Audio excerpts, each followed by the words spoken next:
Morning all of you. फिर से अपना कोचिंग सेंटर में आप लोग का स्वागत है और मैं आप लोगों के लिए फिर से एक नया वीडियो लेकर आया हूँ। इस वीडियो के माध्यम से आप लोगों को मैं हड़प्पा सभ्यता के विषय में बताऊँगा और हड़प्पा सभ्यता आदि ऐतिहासिक काल के जो पार्ट्स हैं उसके विषय में, और बहुत सारा ऐसा चीज़ है हड़प्पा सभ्यता के विषय में जो मैं पिछले वीडियो में बता चुका हूँ।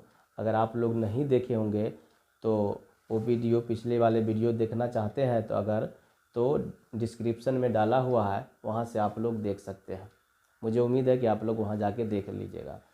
चलिए, आज इस वीडियो के माध्यम से हम बताएंगे जो कुछ पिछला वीडियो में जो अंश बाकी रह गया था उसको हम इस वीडियो के माध्यम से पूरा करेंगे। तो चलिए चलते हैं। बताना रह गया था कि हड़प्पा सभ्यता की लिपि कैसा था। तो हड़प्पा सभ्यता का लिपि भाव चित्रात्मक था। समझ गए? भाव चित्रात्मक के मतलब कि हम जो आप लोगों को बता रहे हैं, जो मन में आ रहा है वो आपके सामने भाव व्यक्त कर रहे हैं। तो हम बोल के भाव व्यक्त कर रहे हैं, आप समझ रहे हैं। तो उन लोगों का जो बातचीत करने का जो तरीका था, भाषा था, वो हम लोग आज तक नहीं समझ पाए। उन लोग का लिपि वैसा ही कुछ रहा, अंकित कर दिया, जैसे लिख दिया, क ट ब कुछो कर दिया, लिख दिया, उसका मतलब वही जाना, हम लोग नहीं जाने। इतना जाने कि लिखल है लेकिन पढ़ नहीं सके। अब इसी पर एक हम कहानी बताएंगे। बचपन में हम लोग बहुत खेलते थे और कभी कभी जब बुलाने जाते थे ना किसी को, साथी को, कि चलो ना जी खेलने, तो उसकी मम्मी देख लेती थी उसकी मम्मी, और उनके पापा हम लोग को गाली दे के भगा देता था। ए तू बौरा जाएगा, हमरो बेटा के बौरा देगा, ऐसे बोलता था। तो हम लोग क्या करते थे, उनको बुलाने घर नहीं जाते थे।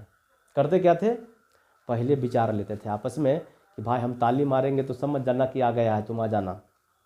हम पुक्की मारेंगे तो समझ जाना, ठीक है, इस तरीक़ा से।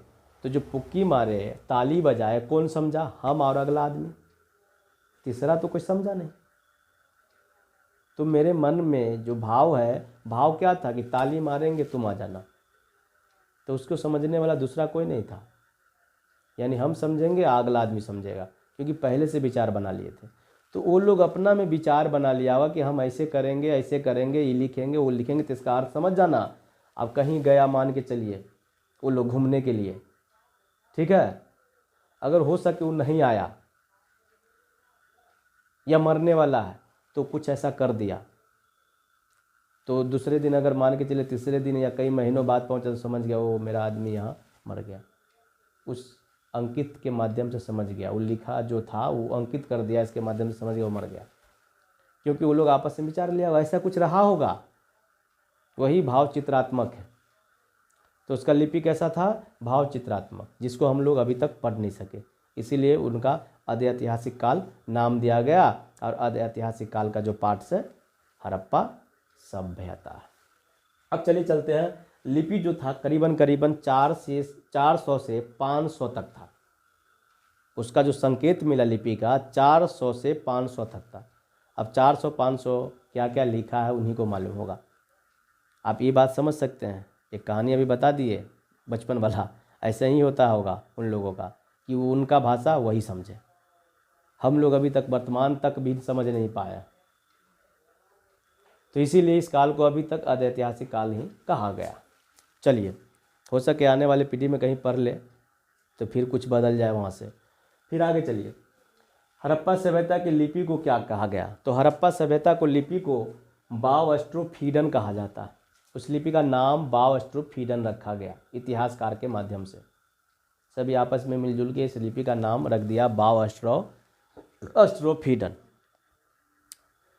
चलिए, लिपि का नाम भी समझ गए। लिपि के लिखने का तरीका, उनका जो लिपि देखा तो दाएं से बाएं और बाएं से दाएं दोनों तरीका से लिखा था, यानी बाएं से भी दाएं लिख सकता था, दाएं से भी बाएं लिख सकता था, ऐसा लिपि था उनका। तो यानी लिपि के बारे में कुल मिला के आप लोग समझ गए होंगे। समझ गए? चलिए अगला पॉइंट पे, कि हड़प्पा सभ्यता के प्रमुख नगर में प्रवेश कीजिए। हड़प्पा सभ्यता का नगर, जैसे मान के चलिए हमारे इंडिया है अभी वर्तमान में, उसके पार्ट्स है बहुत सारे, 28-29 पार्ट्स हैं, सभी का नाम अलग अलग है। उसी प्रकार से इंडिया जैसे एक देश है, उसका पार्ट्स अलग है, उसी प्रकार से उस समय हड़प्पा सभ्यता था और ये सब उनका शहर था, पार्ट्स था, जिसमें से मोहनजोदड़ो, धौलावीर, चुनहोदरो, कालीबंगा, लोथल, रंगपुर, रोपर, असुरकोदता इत्यादि सारा शहर हड़प्पा सभ्यता का था, यानी हड़प्पा सभ्यता में था। अब मुख्य रूप से बात करेंगे कि हड़प्पा सभ्यता में इस सारी चीज़ों के बारे में आज तो हम बता नहीं पाएंगे, तो हम मोहनजोदड़ो को लेकर चलेंगे। पहला पॉइंट मोहनजोदड़ो। अब मोहनजोदड़ो के विषय में हम जानेंगे। देख लीजिए मोहनजोदड़ो के विषय में। मोहनजोदड़ो की खोज 1922 ईस्वी में राखलदास बनर्जी ने किया। राखलदास बनर्जी ने 1922 ईस्वी में किया। और आप समझ सकते हैं कि जिसको जो खोज करता है उसका आविष्कारक हो जाता है, उसका नाम इतिहास में आ जाता है, उसका जन्मदाता हो जाता है, समझ लीजिए, क्योंकि खोज वही किया। तो मोहनजोदड़ो की खोज किसने किया? 1922 ईस्वी में राखलदास बनर्जी ने किया। अब रही बात मोहनजोदड़ो कहाँ बसा हुआ था, तो एक नदी के किनारे बसा हुआ था, सिंधु नदी के किनारे बसा हुआ था, इसीलिए मोहनजोदड़ो को सिंधु घाटी सभ्यता भी कहा जाता है। सिंपल है, याद करना नहीं है इसको, एक कहानी के तौर पे सुनिए और दिमाग में घुसा लीजिए। सिर्फ अगर याद करना है तो उसके शहर का जैसे नाम है, लिपि की संख्या हुआ, लिपि को क्या कहा गया, ये सब याद करना है। बाकी ये सब तो याद करने की ज़रूरत नहीं, कहानी सुनिए याद हो गया। इतिहास को याद नहीं किया जाता, कहानी के तौर पे सुना जाता है। जैसे अभी हम आप लोग को सुना रहे हैं, 2 बार 3 बार पढ़े, याद हो गया, बात ख़त्म हो गया। कहानी के तौर पर ज़्यादा सुनना पसंद कीजिए, खुद का रिकॉर्डिंग कर लीजिए, उसको सुनिए 2-3 बार 4 बार 5 बार, याद हो जाएगा। रिकॉर्डिंग से बहुत ज़्यादा याद होता है, ये बात सुन लीजिए, समझ लीजिए।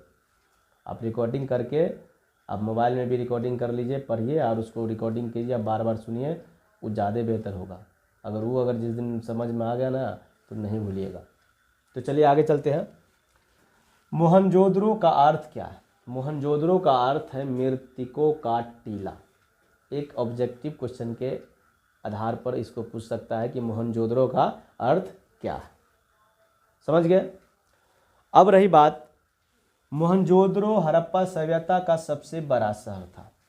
जितना शहर हम यहाँ बताएं आप लोगों को, इन सभी शहर में मोहनजोदड़ो सबसे बड़ा शहर था, समझ गए।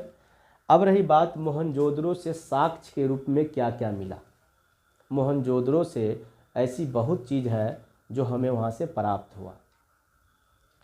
अभी तो हम मोहनजोदड़ो से मिला साक्ष्य कुछ ऐसा है जो बहुत कम यहाँ पे दर्शाया है, और मोहनजोदड़ो के बारे में लगभग अभी इतना ही बताएंगे, लेकिन बहुत सारी चीज़ अभी बताना बाकी है जो हम अगले वीडियो में बताते रहेंगे। फिलहाल चलिए, मोहनजोदड़ो से जो प्राप्त साक्ष्य मिला, पहला मिला कांस्य की नृत्यांगना मूर्ति। नृत्यांगना की मूर्ति का मतलब हुआ जैसे हम लोग अपने भाषा में कहते हैं नाच करना, इंग्लिश में डांस करना, तो डांस करने के जो मोड होता है उस हिसाब किताब के एक मूर्ति मिला। तो उससे पता चल गया भाई नाच गान भी यहाँ होता था, मज़ा लेता था नाच गान के हड़प्पावासी वहाँ, समझ लीजिए। अब रही बात विशाल स्नानागार, वहाँ जो है बहुत बड़ा स्नानागार मिला, जिसकी लंबाई चौड़ाई देख रहे हैं यहाँ दिया गया है, घन मीटर में है। आप लोग देख लीजिएगा, मल्टीप्लाई करके अपना देख लीजिएगा कितना होता है। रही बात अब पुरोहित की मूर्ति, वहाँ से प्राप्त हुआ पुरोहित की मूर्ति, उससे भी पता चल रहा है कि पूजा करने के लिए पुरोहित को बुलाया करते थे वो लोग, तभी तो वहाँ प्राप्त साक्ष्य मिला है। तो इससे पता चलता है कहीं ना कहीं पूजा पाठ भी अच्छा खासा वहाँ होता था। अब रही पशुपति शिव की मोहर। पशुपति की शिव की मोहर जो प्राप्त हुआ, उस मोहर में बहुत सारा चीज़ अंकित था दाएं और बाएं में, उससे भी प्राप्त हो गया, उससे भी समझ में आ गया पूर्ण रूप से ये लोग पूजा पाठ अर्चना जो भी जाए सब कुछ करता था। अब रही बात एक मोहर पर स्वास्तिक का चिन्ह, एक सिंगी पशुओं का मुद्राएं, यानी कुल मिला के बहुत सारा साक्ष्य मिला। उससे पता चला कि यहाँ के लोग धर्म संस्कृति हर कुछ जानते थे। अपने अपने धर्म के बारे में, संस्कृति के बारे में ये लोग पहचान बना लिया था। यानी मानव जीवन मुख्य रूप से जो चाहिए मानव जीवन में वो सभी कुछ हड़प्पावासी को मिलने लगा और वो लोग विकसित कर चुका था। उसके बाद कला बताएंगे हम अगले वीडियो में।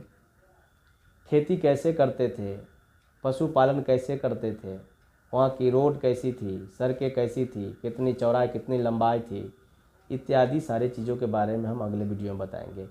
तो आज हम हड़प्पा के बारे में बता दिए हैं और हड़प्पा सभ्यता का जो शहर है उसके बारे में, यानी पहला जो शहर है मोहनजोदड़ो सबसे बड़ा शहर, उसके बारे में अभी बता ही रहे हैं। जब इसको पूर्ण कर लेंगे तब अगले में जाएंगे, फिर उसको पूर्ण करेंगे तब अगले में जाएंगे, यानी धीरे धीरे सभी के बारे में हम एक एक करके बताएंगे। तो आज मुख्य रूप से आप लोग समझ गए होंगे, मुझे उम्मीद है कि जो बताए हैं आप लोग समझ गए होंगे, और अगर नहीं समझे होंगे तो ज़रूर कमेंट में लिखिएगा, क्योंकि हो सकता है मुझसे बहुत सारे गलती भी होती होगी, क्योंकि मैं यूट्यूब पर नया हूँ और नया चेहरा हूँ, तो हो सकता है बहुत सारी गलती होता होगा, मैं जानता हूँ। तो खैर आप लोग इस बात को समझिएगा, क्योंकि अपना दही खट्टा किसी को नहीं लगता है, तो इसीलिए आप लोग कहिएगा और उस गलती को मैं एक्सेप्ट करूँगा और मैं उसको सुधारने की कोशिश करूँगा। समझ गए? लेकिन वीडियो में अभी बने रहिए, क्योंकि जाने से पहले आप लोग इसको स्क्रीनशॉट कर लीजिए। स्क्रीनशॉट करने से आप लोग को होगा क्या, आराम से आप लोग कॉपी पर यानी नोटबुक पर उतार सकते हैं। मुझे उम्मीद है कि स्क्रीनशॉट आप लोग ले लिए होंगे। तो चलिए चलते हैं, और मैं बता देता हूँ आप लोग को जाते जाते कि अगला वीडियो जब मैं बनाऊँगा तो प्लीज़ आप लोग देखिएगा।